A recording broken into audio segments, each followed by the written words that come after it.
चिदानन्दरूपाय महाकालाय ते नमः।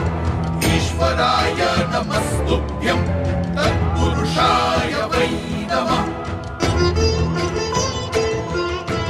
सद्योजात नमस्तुभ्यं शुक्लवर्ण नमो नमः। वधा कालाग्निरुद्राय रुद्ररूपाय वै नमः। सिद्ध्युत्पत्तिलयानां च हेतुरूपाय वै नमः। परमेश्वर रूपस्त्वं नील एवं नमोऽस्तु ते।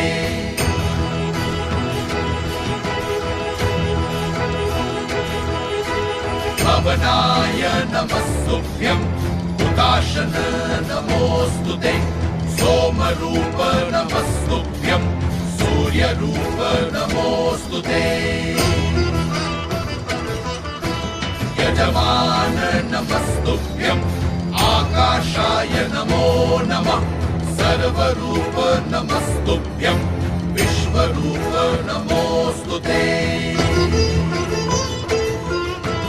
ब्रह्मरूप नमस्तुभ्यं विष्णुरूप नमोऽस्तु ते। रुद्ररूप नमस्तुभ्यं महाकाल नमोऽस्तु।